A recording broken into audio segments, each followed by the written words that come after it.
Now, we've seen the meltdown from the MSNBC Morning Joe team, Joe and Mika. They have embarrassed themselves over and over again. Here is Joe Scarborough on Election Day. We still have an electorate, 70 million plus, that will be voting for a man who said he was going to assassinate for treason the chairman of the Joint Chiefs because he didn't support him on January the 6th, who has said just in recent days he was going to execute Liz Cheney with a firing squad, 9 guns pointed and shooting at her face. A man who has said that he was going to shut down CBS because he didn't like how they edited an interview. A man who said he was going to be a dictator from day one. A man who said he was going to terminate the Constitution. A man who said he was going to use the army and he was going to use the National Guard on his political opponents. Just absolutely hysterical, demented. And it's not just him. The rest of the MSNBC crew have practically declared a fatwa on Trump. They have since 2016. I could literally play you hours of tapes of just Joe. But here's just a teeny tiny taste of the craziness from Scarborough. And of course, it includes Hitler talk. Have a look at what he says before the election and then see if you can detect the change of tone after the election. And funnily, he's wearing the same outfit in both clips. An autocrat who decides to be a dictator on day one, who decides to arrest all those who he doesn't like, who's talked about assassinating generals that aren't sufficiently loyal to him, has complained to his chief of staff that his generals should be more like Hitler's generals. Seems to make sense for leaders of both parties to seek common ground, if it's possible at all. And I will tell you, a lot of Democratic leaders we've talked to this past week, since the election, have told Mika and me it's time for a new approach. Just completely bonkers. Joining me now is Newsweek's senior editor-at-large and Article 3 Project Senior Counsel, Josh Hammer. Josh, what do you make of that? Such a dramatic change in a very short period of time. And Joe and Mika have gone and had a meeting with Donald Trump. But my first question is, why would Donald Trump spare any of his valuable time meeting these two? Well, look, Rita, Donald Trump loves the media. I mean, he has a love-hate relationship with the media, to be clear. He hates some of the at the same time. But, you know, I mean, at one point in the past, he referred to Maggie Haberman of the New York Times as his therapist because he just enjoys talking to her on the phone. I mean, he's had a love-hate relationship with the media for literally like 35, 40 years. I mean, probably since before I was born, going back to the old tabloid days of the 70s, 80s. I mean, Donald Trump cares what the media says. I mean, to be clear, the media usually says horrific things about him, but he cannot resist the temptation to care what they say. So that probably psychologically is what is going on here. Having said that, I think he has much more important things to do. We have a country to save. We have an economy to get back on track. We have a border to secure. We have multiple global hotspots in Ukraine and the Middle East and China to really start to cool down. So I would personally not advise him to meet with people like Joe and Mika. They certainly don't deserve his time, for God's sake, given them what they have said about him. We just saw a small snippet there. The Hitler talk has been out of freaking control over there on MSDNC. So I would not have advised Donald Trump to meet with them. But you know what? Look, he's the leader of the free world. If he wants to meet with them, so be it.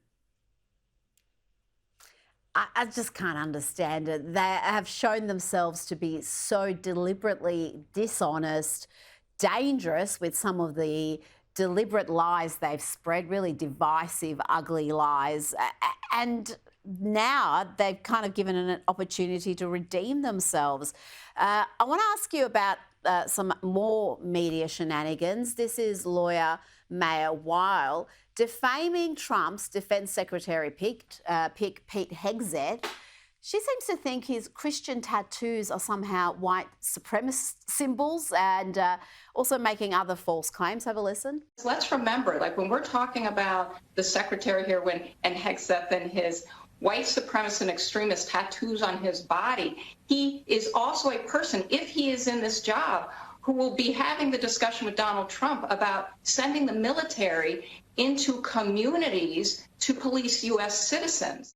It's not the first time Pete Hegseth has been defamed in recent days. I know he has a lot on his plate right now, but Josh, you're a lawyer. I think he needs to seek some legal action.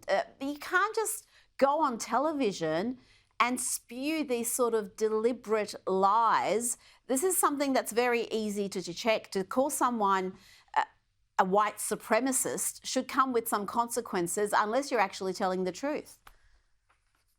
So first of all, let me just observe that in the clip we just saw, I cannot help but notice that Bill Kristol is actually on the right side there nodding along as this woman is saying these horrific things about Pete Hegseth. I mean, how far has Bill Kristol fallen back when he was one of the leading conservative thinkers, someone who was all in for a strong Pentagon, for a strong military? Now he's nodding along that Pete Hegseth is a white supremacist. Look, Pete Hegseth is a Christian. He has some Christian tattoos. By the way, as an observant Jew, Pete Hegseth also has a Hebrew letter tattoo, like literally on his arm there. He is all in for the U.S.-Israel relationship. He's all in for Western civilization. That is a very bad white supremacist, isn't it? What sort of a Nazi has a Hebrew tattoo on his body? I mean, these jokes write themselves, right? I mean, Pete Hegseth is a very sharp man. I mean, even on the leftist elitist own credential scale, and they care a lot if you go through the proper gatekeeping institutions, if you've been trained and vetted. I mean, he has degrees from Princeton and Harvard. So even on their own terms, he is qualified. More generally speaking there, I mean, he served in Iraq and Afghanistan, multiple Bronze Stars. He is completely qualified. I actually had a piece for the Daily Mail, the British publication, just last week, saying that I think the pick is pure genius. America, actually, the Pentagon has seen a double-digit decline in recruitment for the Army, Navy, and Air Force alike. We need a young person from the millennial or Gen X generation to go in there and inspire morale in America's young warriors. We need our young soldiers here in America to stop reading Ibram X. Kendi and Robin DiAngelo and to start picking up the books from George Patton and Douglas MacArthur. And frankly, I think Pete Hegseth is a perfect guy to do that. I'm all in for this pick. I would love to see him start filing some defamation lawsuits. However, as a lawyer, I have to say America's defamation law system is totally fakakta, we might say back in the old Yiddish language. It is really bad. It has to be reformed. So I don't like his legal chances, but he probably deserves his day in court, honestly. Well, let's have a look at why they are so scared of Pete Hegseth. You gave us some good reasons there. Yes, he's a 20-year veteran. He's won 2 Bronze Stars. As you mentioned, he's Ivy League educated. And most importantly, he calls out the BS. He's got common sense. He's been there. Yep. He was on the Sean Ryan show a few weeks back, and he explained some of the lunacy that is weakening the military. We're now allowing people who used to be men or women join, and then after that, we pay for medical or physical transitions to another gender, which by definition makes them non-deployable and non-trainable for because they're, and the same thing with asthma medication or inhalers. Like when you're in basic training, you can't have an inhaler when you're doing your exercises because you can't count on having an inhaler in a combat situation. Well, if you're medically dependent on drugs to maintain your gender or a particular balance of chemicals inside your body, you're by definition non-deployable. And so they'd have soldiers who can't train, can't deploy, have been on the books, and yet everyone has to be careful about what pronoun you use with them.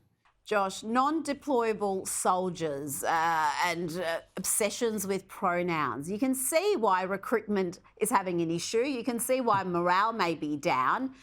What sort of generals have been allowed to rise through the ranks? How long has this rot been there? Obviously, it's not something that's just happened in the last 4 years. Well, first of all, I mean, how do you not love Pete Hegseth? Just like watching that clip right there. I mean, he's a real person. I mean, he's not someone who has climbed his way up through the Pentagon bureaucracy. He is not someone there who is wearing his ostentatious uniform with those symbols. He's wearing there with his tattoos like a normal person having a real conversation about real issues there. Again, I think if the Pentagon is smart and they want people to actually sign up and join the armed forces at a time, by the way, that China has never been more powerful, Iran on the march, Putin on the march, it is so important that we get young men and women, but especially young men across the American heartland, to be inspired to serve their country again.